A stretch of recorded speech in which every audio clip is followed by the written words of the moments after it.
Well, I promise talaga dadalawin ko yung SM North Store mo. Napakalapit lang sa akin. And sa akin naman yung Ayala. Ayala, Manila Bay. So, Manila Bay. Paul, brother, boss, ingat ka dyan and good luck and congratulations. If I can only lift up, kasi I'm wearing fit cottons right now. Diba? I'm Oo wearing nga fit eh. cottons right now. If I can only lift up my shoe on the table and show it to everybody, gaano kaganda at kakomportable yung fit cotton sneakers, diba? Yes, and look at this Antipolo Pilgrims. No, nahihirapan sila except for that shot. Finally, sa interior defense ng Pampanga Delta dito. But finally, a basket for them after being silent for the past 3 minutes. We talked about attitude, diba? Itong attitude ng Antipolo, the persistence that they have, despite missing, despite having trouble, they're continuing to just fight and at least try to grab offensive rebounds, even though pagdating sa talunan, they're in a deficit dahil nga napaka-athletic na itong Pampanga Delta. But Yes. they continue to fight. Look at that. Fearless yung atake. Yes, even though yun na nga, may shot block doon for Pampanga Delta, but they need to continue, you know, their system, their newly placed system dito para kay Coach Ernest Alao. And, you know, even though they're down by the big lead, they should continue playing. And who knows, di ba? And eto, another chance for Junel Policarpio. So, mobra na. Yes. Oo, easy basket na Easy lang doon. basket na lang. At wala na rin siyang room doon para mag-elevate. And I think Kevin Santos would have still tried to do it, di ba? Effortless lang. Oo. Imagine that your front court is a 6'5" power forward that can play all 5 positions.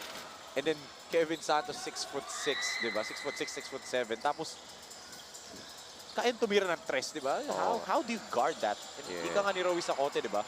Future Philippine basketball talaga.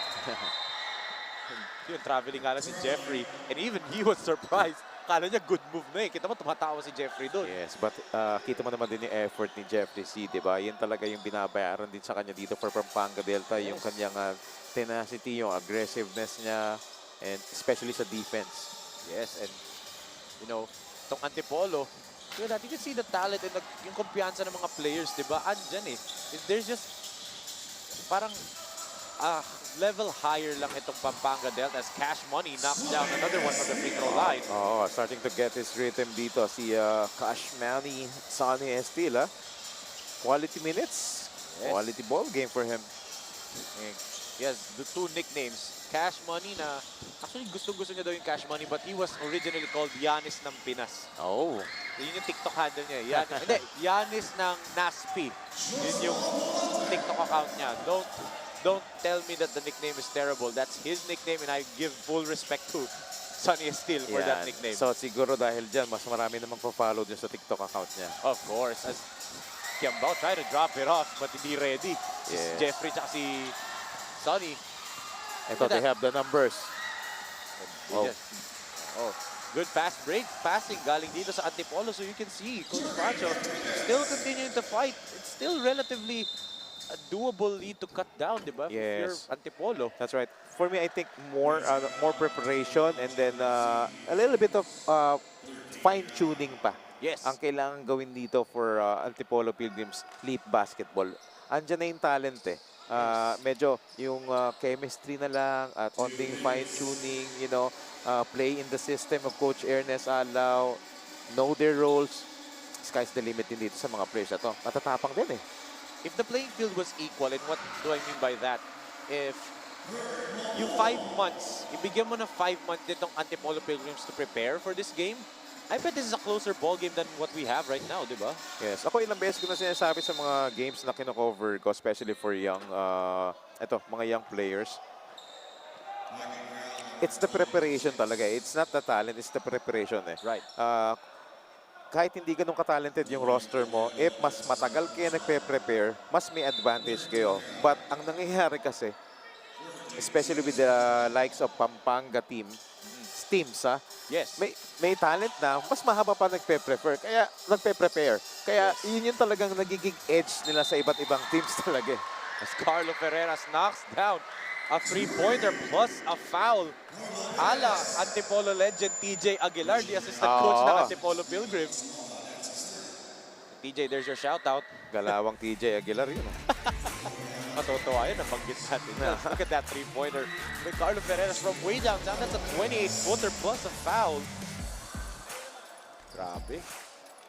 yung pulso niya, and he doesn't jump that high, di ba? And yun yung nanonotice ko, di ba? Yung young players think you need to put all the power to your legs, jump high to get that distance. I noticed when covering players who have that range, they don't really have that high jump when they shoot from afar. Yes. And ito, I'd like to take this opportunity, Enzo. Ito, batiin ko lang yung isa sa mga kaibigan natin at kaibigan ko na si Ernest Leo Hernandez from, of course, ang Sports on Air at siyempre ng DWIZ. Yes, Grabe. We're happy for him nga na he's doing well with Sports on Air and carrying us, di ba? Carrying Sinag Liga Astra together with his rise. At the same time with DWIZ, di ba? That's a gig that he has parang returned nga eh. Kasi I believe a few 10 years ago, andun siya, and then ngayon he's doing it again. Grabe, diba? grabe rin ang Life grind. comes full circle. Yes, grabe din yung grind nitong tao to, itong si Ernest Leo Hernandez. And shout out to you, my friend. Ingat ka dyan. I'm sure you're watching and you're supporting us. Huwag ka magsasawa. Kita-kits tayo. Yes. And to look at Antipolo Pilgrims, Coach Pancho, they're still running plays. And, you know, ibang-iba tong team na to after this ball game. I'm pretty sure they learned a lot of lessons. They learned how hard it is to win without nga yung preparation na sinasabi natin. So now they got this experience. They got a lot of things to work on, and they know what to work on as Paulie knocks down a three-pointer. Alam nila na anong gagawin, and they'll be a scarier team the next game na makikita natin sila. Definitely, Enzo. And after this game, talagang marami silang matututunan dito. And, you know, enough preparation to para sa kanilang next game. And I'm sure they will do better. Oh, back-to-back three-pointers for Superman. Wow, another facet of his ball game na talagang sobrang nag-improve. Yung outside shooting ni Janelle Policarpio, Yes. Enzo. Archer's boom nga, di ba? Coach Pancho, sinasabi nga nila, or AKA, I would like to edit it, bam, bam, boom. As it's 6.9 seconds remaining in this third period as Coach Ernest Ala wants to map out their final possession dito. 74-36 ang ating score dito with 6.9 seconds. You can see how serious Coach Ernest still is, Coach Pancho, taking it serious every possession despite the big lead by Pampangas. Let's look at this three-pointer by Superman. Straight it through. Wow. Bam, bam, boom. Wow, grabe. Janelle Policarpio, flashy forward, you know, who can play multiple positions, you know, tapos, you know, improving with his outside shooting. Tremendous and dangerous. Yes, and you know, ito talaga yung dinadala natin. It's not just about showcasing the talents. It's also showcasing ano ba yung pwedeng matutunan ng mga players. They can watch. Kasi iba yung pag naglalaro ka sa Ligang Barangay, sa mga inter-barangay, inter-city leagues nyo, na naka-FB live lang, na walang commentators, walang analysts, walang may stats, kagaya ng Bimbo Cup, si Commissioner Ryan Viray, nagsastats siya dun. Yun yung practice nila ni SDP. Pero yun nga, bihira lang kayo magkaroon ng ganyan, di ba? So, it's a different level it's a different service we're giving to these kids from Antipolo na they get to go home, review everything, and see and hear analysts like you, Coach Pancho, na ito dapat kong kailangan gawin. Yes, and what's important is nakikinig sila at talagang ini-improve nila yung mga weakness nila doon as we saw this third quarter highlights here at you know, grabe, palaki na ng palaki ang lamang ng Pampanga Delta over the Antipolo Pilgrims Leap Basketball. And ito, lots of conversion, lots of baskets. Sunny is still getting his rhythm, getting his outside shots, same with his teammates, especially itong si Janelle Policarpio who hit back-to-back three-pointers earlier. And look at that. Talagang yung momentum nasa Pampanga Delta na talaga. 72-36 in favor of Pampanga Delta. Mga kasinang, magbabalik po tayo dito sa ating laro for the fourth and final quarter ng laban ng Pampanga Delta kontra Antipolo Pilgrims Leap.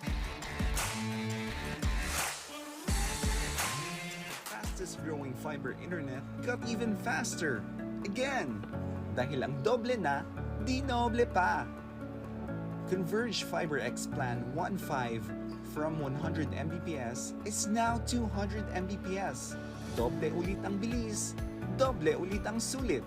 If you're an existing subscriber, automatic upgrade ito.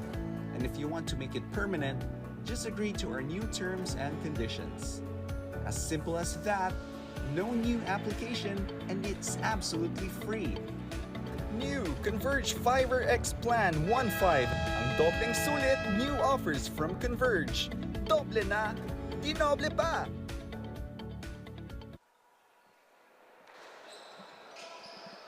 Please follow all of our social media platforms at Sinag Liga Asia on both Facebook and Instagram. Day 1 pa lang to. Makikita nyo ang upcoming schedules natin, mga reels, mga highlights, and of course, mga stats ng mga players na naglalaro dito ng Coach Pancho. Day 1 pa nga lang to na Sinag Liga Asia eh. Tama, umpisa pa lang to. And we're gonna see a lot of actions and entertainment as well and highlights. Yes, and of course, itong Antipolo Pilgrims, they won't be here without the support of the Barangay San Luis team headed by Cap Crisol Cate Sr. who's in here kanina, di ba, Coach Pancho, na-interview pa nga siya ni Sarah Turchman. Of course, Kagawad Brandon Villegas, Secretary Ethlea Inahe, and of course, President Marilyn Fajardo, President Jobel Odvina, President Barbara Pagigan, President Flor Labeo, President Agapito Orgasan, and of course, SK Chairman Moore Prince Alaw, SK Kagawads Bea, Luna Ramil Dailisan, Michelle Magbitang, Renz Mones, Angeline Petalcorin, Justin Quijano, and Winzy Rojas. So, you know, Renz Mones. Yes, so... Playing well kanina, SK Kagawad Kaya pa, di nga ba? grabe. And ako naman, singit ko lang din yung mga kaibigan ko, si Coach Jean Villanueva and Coach Cherry Domingo ng Outwork. Yes. Outwork Skills Basketball Training Camp. Next week, papakita na ako dyan. Yes, and siyempre yung mga maglalaro sa Bimbo Cup Season 3 headed by Commissioner Ryan Yun. Viray, di ba? And sa mga nagtatrabaho dyan, of course, sila Jimboy, of course, yung mga players like TJ Aguilar, tumutulong din dyan si Moore, and of course, yung mga maybe future courtsides natin, sila Altea, Kimberly, Jam, at sila Jod. Di ba? Mga tinutulungan natin, yung mga Sinag fans that may be someday part of the family. Di ba? Mga Sinag fans natin na nanonood, thank you so much for supporting this opening day ng Sinag Liga Asia. We know you have been waiting for so long, couple of weeks, maybe even a month, di ba? Thank you po for the warm welcome. Thank you for the warm reception and really, really good comments, di ba? Thank you so much. Ito na yun, tuloy-tuloy na ang ating basketball action. Lalong-lalo na sa nag-iisang, sa #1 fans club ko. Sa pagsuporta, of course, my mom and my dad. I know nanonood sila ngayon. They're back home sa Manila. Si later mom and dad. And syempre, ang nag-iisang nanonood na Erisa Jane Mendoza from Parañaque. Yun. Yan ang inaantay ko talaga. Eh, may nanonood daw pa from Qatar, a friend of ours, Miss Abby Miss Villarreal. Abby. Ma'am Abby, miss ka na namin. Miss ka namin, Miss Abby from Qatar. Grabe naman. Hindi ko lang nami-miss na mga HR ako. I don't miss that. Kung saan na tayo talaga napapanood, hindi lang sa Pilipinas at Asia, umaabot pa tayo sa Middle East gaya ng Qatar. And ito, the action continues dito. And big lead by Pampanga Delta. 7 minutes and 15 seconds remaining sa ating fourth quarter. Itong Antipolo Pilgrims League Basketball, still having a hard time here. They're still not connecting because of the energy and the defense na pinapakita ng Pampanga Delta team. Yes, look at that. Some passing ng Pampanga, Coach Pancho. But Luna gets blocked by Cerneo. That's Evan Cerneo's defense talaga. That's his calling card, di ba? That's a hard foul for Cerneo. Just a hard foul. Nothing malicious, di ba? Nothing extra. But, yun na nga, Coach Pancho. Itong Antipolo Pilgrims, ibang klase yung magiging laro nila in the next few games. But, Coach Pancho, we have enjoyed this opening day game. But I just want to take this moment to say na thank you to our super fans. But before that, bigyan natin kay Sarah Turchman for update on the fourth period for Pampanga Delta. Sarah? Pampanga Delta coach Gov Delta said na na-apply na ang combination from first group to second group. Defense pa rin, sabi niya nga. And na-control na nila ang kalaban, so mas maganda ang flow ng offense and umiikot ang ball.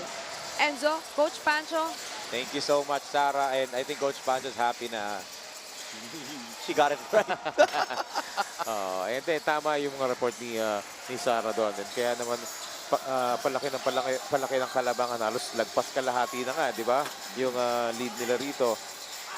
As Nunag gets fouled right there, Coach Pancho. And, habang may konting pause tayo dito as Nunag shoots his free throws. Yun nga, we're thankful for the warm reception, great comments, and for this launch of Sinag Liga Asia. But it does feel a little bit different just because, we lost 2 family members. Of course, first and foremost, the wife of our referee, Jong Banaya Jr., Ma'am Nanette. We send our thoughts and prayers to our referee, Jong. Yes. Jong, I hope you're okay. Condolences to the whole family. And and of our course, prayers are with you. And of course, siyempre, to our very, very close friend, Nako. Gart Amarillo. I know the entire production team and the entire Sinag Liga Asia family na saktan. Not just the Sinag Liga family, dahil but close the natin rest. yung, Diba? yung Oo. taong yun, di ba? Sobrang sakit na when I opened my phone, nakita ko yung pag-post ni Boss Ken, and I was in disbelief. And until this moment, I'm still Ako not... pinalikan ko yung mga previous conversations. Ako rin Di ba? eh. Usually ganun. Yes, Oo. Ako am still in disbelief na yun nga nangyari. But we're sending our thoughts and prayers to Yes, to the whole Bogart's family. family nila. And of course to our friends na nakasama si Bogart. Of course sila Jan, sila Carlo, Boss Ken, Sai, CJ, di ba? Kasi family na ni Bogart din sila, di ba? Yes. So, and Bogart is a part of our family. Gart, we miss you, and journey well, our brother. Journey well, my brother. We will see you very soon. Yes. Yun nga, I got that out of my chest na I nearly cried na, Coach Pancho. So, balik tayo sa ball game. Yes, para ito, talagang totally in control of the ball game na talaga ng Pampanga Delta, and time is on their side. But, for Antipolo Pilgrims Leap Basketball, a lot of takeaways dito in this ball game. And, first game, 10 games naman in this single round. So, they need to get better in their next games dito. Yes, tama ka dyan, Coach Pancho. It's a 44-point lead for Pampanga Delta, 84-40. 5 minutes and 35 remaining in this fourth period. J Project Clothing Shop, Premium Fabric. We customized, quality printing. Makers of quality uniform. J Project Clothing Shop, Premium Fabric. We customized, quality printing. Makers of quality uniform. J Project Clothing Shop has been a sublimation company for a long time. We have evolved by proving quality and top-notch products for our customers. The design jerseys are carefully examined and printed in a quality machine that produces a fast printing, the biggest machine in the printing industry. In the sewing section, all the sewing experts use quality tread, needles and machine to make the product good-looking and durable. We customize clothing and sportswear in full sublimation. What are you waiting? Visit us now. Back here inside the Bren Z. Giao Convention Center is 5 minutes and 35 seconds natitira sa ating opening night dito sa Sinag Liga Asia. And you heard us right. Asia, no, Coach Pancho. It's not Luzon, Visayas, Mindanao. It's no longer the Philippines ang target natin, but we are targeting the entire Asia as Bautista with another steal from the passing lane. Lahat ng steals yan nagagaling ng passing lane, Coach Pancho. Yes, Reading the passing lane really well. That's right, and great anticipation. And talagang grabe rin yung maturity na dito talaga ni Justin Bautista. And, gusto ko na lang din i-point out din yung experience kasi din nila sa pro. Yes. Malaking bagay yun na nadadala na nila dito, lalo-lalo na sa kanilang mga bagong teammates. And it's very evident in this first game. Yes, and iba din talaga si Delfino with that his patented challenge na hanging in midair, di ba? Left, right eh. But look at that. Itong Antipolo still continuing to Yes. fight. That's right. That's the right thing to do, even though they're down by a huge margin. Oh, they tried to lob it to Kevin Santos this time. Yes. And good defense. As ito, Antipolo will Well read. shoot. Oo. I forgot I promised to shout out somebody pag nakascore. If Justin scores here, dun ko siya shoutout niya, he passed it up, di ba? So hindi ko pa siya masya-shoutout. Ito na, is this it? Justin knocks it down, so there you go. Shoutout Andre Dungo. Nagpapa-shoutout siya pag nakashoot daw si Justin Bautista. Ayan na. Dre, ayan na. Pero tingnan mo naman itong si CJ Delfino. Usually, take niya na yung shot na yun. Libre-libre. Pero, diba, the unselfishness, gusto niyang ibigay kay Justin Bautista dahil maganda yung nilalaro dito. And nire-rewardan niya dahil nakakakuha ng steal at yung energy. Tingnan mo dito. As Miklat, a Litran Knight connection there from Bautista and Miklat. Look at the connection. Diba? Parang converge fiber decks lang. I bet Father Calvo happy with that connection. Of Coach course. Panced. Siyempre, Father Calvo. Father Vic very, Calvo. Very, very nice person. Of course. Grabe, nung nakausap ko siya for the first time. Grabe. Wow. Huge respect to Father Vic Calvo. And that's why itong mga players niya rito, nag-ibang-iba na talaga. Not only mentally, physically, but spiritually. Yes. Look at this ball movement galing din sa Pampanga. I thought it would end in the Santos dunk.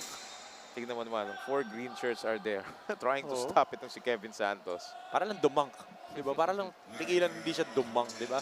And, we're talking about potential and we are comparing him na he might be the heir apparent to the Spider-Man, Arwin Santos. Diba? It's possible with the way he plays. Shot blocker. Diba? I think Arwin is a better perimeter defender, but Kevin can, move laterally well and he can develop into a good perimeter defender din someday, di ba? Yes, especially nung first possession, first Tumira basket, ng tres, outside shot, if ma-develop pa niya yun, di ba? Like Arwin Santos, tingnan mo, that's the reason why Arwin Santos is still active. Yes. Di ba? Wala yung mga kabatch ni Arwin Santos, hindi na masyadong naglalaro. Coach na nga ni Kevin Santos yung isa eh. Yes. Diba? Pero kaya naglalaro si Arwin Santos because of his outside shooting. Marunong siya mag-adjust ng laro niya. So, if matutunan nila Kevin Santos yan, lagyan niya ng another arsenal yung laro niya. Wow, grabe. He's only 19 years old, di ba? No, 20. He turned 20. Nag-birthday siya. I remember a couple of weeks ago, he turned 20. So, di ba, 20 years of age. Yes. And he's this good. And with the experience he gained and is still going to gain in the future. Ngayon na nga, nung last play na yun, naka-shot block siya doon. Oo. Diba? Ibang klase yun. When I'm watching yung mga inside the NBA, ito, Roque, kala ko idadakdak niya, but basket plus a foul. But when I listen to guys like Shaq, Charles Barkley, they talk about yung mga young talents like Kevin Santos who are dominating the game because of just pure talent. Wala pa yung skill and feel of the game, diba, Coach Pacho? So, some of the players dito sa 21 under, ganun nagdo-dominate sila because of just pure skill. Wala pa yung feel ng laro. Diba? Wala pa yung when do I jump properly? Kailan ba ako yung gulang na tinatawag? And at the same time, yung IQ tumataas. So,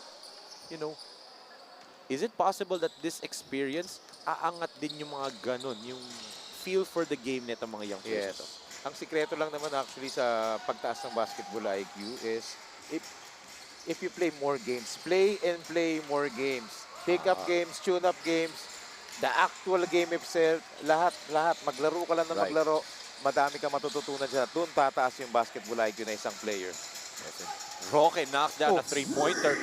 Diba? Joining the three-point party. Yes. So ito, mukhang maabot na nga talaga ng Pampanga Delta yung 100-point mark dito sa ating laro. In their very first game.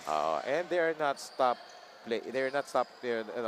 defending. Kita mo naman din yung mga anticipation ni Justin Bautista. Look at that pass by Delfino. I thought he would normally split the defense, diba? But as you said nga, the feel for the game and the IQ of Delfino has gotten better.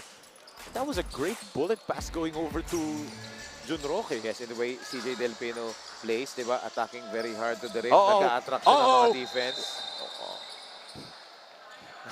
Okay, you heard the fans. You heard the fans. Sayang. Santos and Roque were running. Yes.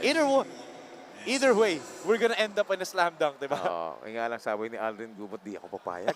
Tambak, ano na kami, malaki na nga yung margin na hahabulin namin eh. Parang, huwag nyo na dagdagan. Oo. But Kevin Santos, a poster maker. Ito si Arthur Roque. Kanina nga ng warm-ups, trying to go windmill, 360, di ba? And yung body language ni Arthur Roque, talagang gusto niya talaga din mag-dunk. Kanina pa eh, nakikita ko. Yun nga lang. Tignan mo, look at that. How his teammates, he missed both free throws at pinagbabatukan nila siya. They're still serious about every possession and that's the right way of playing talaga as Miklat goes out and Cash Money comes back in. Ginatay kaya Kid Sky. So ito, given a chance, the dunk din to. And Santos and Roque are still on the floor. Delfino can jump. He can also Oo. dunk, di ba? As ito, Martinez tries to steal it from Santos, and look at how quick Kevin is. Sonny. Kiambao. Give it to CJ, and look at CJ. Ito, tignan natin to yung formation nila, mag-i-slide dyan eh. Yun nga, Sa baseline, oo. Nag-slide sa Sayang. paa ni CJ. Arthur. That's his favorite jumper, yung elbow jumper na yan. That's, lista mo na para dito kay Arthur Roque. We're entering the twilight zone. Itong Pampanga Delta only a point away from the century mark. As here's a jumper. Kabasag no good, and Roque was leaking out. As here's a lap. Oh, again, a little bit too high for Arthur. Oo. Hindi pa nila sinusubukan yun, no? Oh, look at Sonny out of nowhere, just jump. Pero pinapakain nila dito, mga spring. How do they jump like that? They're just having fun here because yun na nga, dahil malaki na yung kalamangan nila, they have the luxury to play Oh. and to experiment and to entertain our Sinag fans here inside the Brencigliao Convention Center. And end this game with a bang, no? They want to do that, but they're just basically capping off what is a very, very brilliant night from this team. Very, very dominant on both ends. No let up. After the first quarter na nakakita nila na, oh, this Antipolo Pilgrim team is no joke. Literally no joke tong Antipolo. Nagulat din sila eh, na humahabol kahit anong gawin nila. Bigla na, they turned it up a notch. They turned it up a level. Parang may switch yun. Isang press lang ng button na yun, biglang umalagwa, bigla. Oh, that's the CJ Delfino. We know yung ganung mga moves, di ba? This time sabi niya ako naman. Oo, kanina pa kayo. Ang dami ko ng pasa. Ako naman muna. But I believe that's just the first shot attempt ni CJ Delfino since the first period. Yes, very Isa tumira. unlikely. Oo. Sa huli ko siyang napanood. Normally He's been taking siya- a lot of shots, pero dito, napaka-disciplined. Ito, Roque is leaking out. Eto na ba? CJ, the love. Roque puts it down! Oh, finally! Exclamation point on this game! And what a beauty, what an execution. Kita ko na ngumuso si CJ Delfino Oh, do they have one more in them? And Delfino says, nope, let's finish this. Okay na yung alley-oop na yun for Jun Roque. What a masterful performance for Pampanga Delta. A 51-point victory. Wow, very, very dominating. And what a start for this day 1 of Sinag Liga Asia. Game 1 and Game 2, a carjack ball game, but come this Game 3 main event, wow, a total domination by Pampanga Delta team. They just flex their muscles na Coach Pancho. But if you're Antipolo Pilgrim Sleep, don't be ashamed, di ba? Yes, You heads showed up. a lot of heart. And this is just game 1, as you said. One game pa lang to. You have 9 more Nine to more go. games. But that's their final score. The end of regulation score, 101-50 in favor of Pampanga Delta, defending their home floor dito. And they join Luid Kapampangan, Datslav Construction, EOS Construction sa taas ng ating standings so far as of the end of day 1, di ba, Coach Pancho? But literally, flexing their muscle itong Pampanga Delta. Gamit na gamit lahat from player 1 to player 15, and we even saw a couple combinations, and nakita ko nga, nahirapan ka mamili ng best player eh. Well-balanced attack. That's the luxury if you're having an all-star cast lineup ng Pampanga Delta team. And after day 1, Enzo, 2 Pampanga teams won in this day 1 of Sinag Liga Yes. Asia. And then 1 team from Laguna. So, ang Yes. ganda ng balance. Ang ganda ng balance ng itong mga participating teams na meron tayo dito sa Sinag Liga Asia, Enzo. Yes, and now let's turn it over to our courtside sweetheart, Maris Victoria, with our best player of the game. Hatid sa atin ng J Project Clothing Shop. Maris, sino kasama mo dyan? This is Sinag Best Player of the Game, Janelle Policarpio, presented by J Project. Polly, grabe, no words. This is your first game sa bagong liga na Sinag Liga Asia. Grabe ang pinakita nyo kanina sa ating mga kasinag. Ano ang mindset mo coming to this game? Ginawa lang namin yung pinapagawa ni Coach. Una, siyempre, yung depensa namin, hindi namin pinabayaan yun. Para sa inyong mga susunod na laro, ano ang dapat abangan ng ating mga kasinag? Gagawin namin yung best namin para sa Pampanga. Ibibigay namin yung makakaya namin. Pagkakataon mo nang bumati ngayon, Polly. Unang-una, binabati ko si Boss Gov Delta Pineda and yung family ko, na nanonood, girlfriend ko, and baby ko. Thank you, Polly, and congratulations for being the best player of the game. Back to you, Coach Pancho and Enzo. Thank you so much, courtside sweetheart Marix Vistoria. That was Superman Jonel Policarpio, 16 points, 4 rebounds, 4 assists. Siya ang ating Sinag best player of the game. Hatid sa atin ng J Project Clothing Shop and Coach Pancho.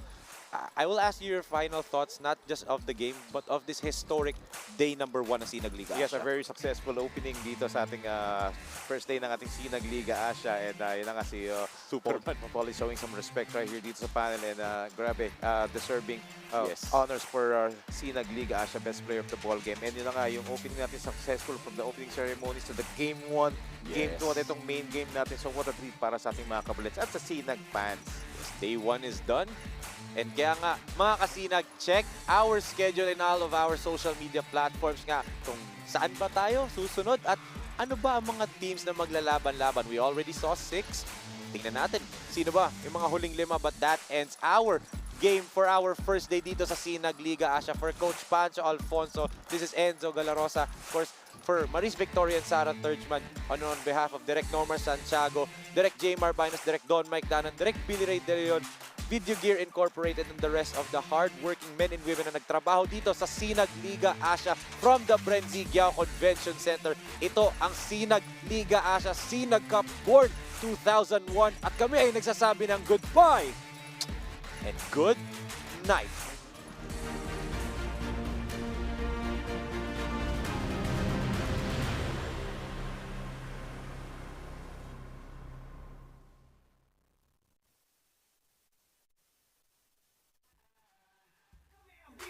We are one. Sinag.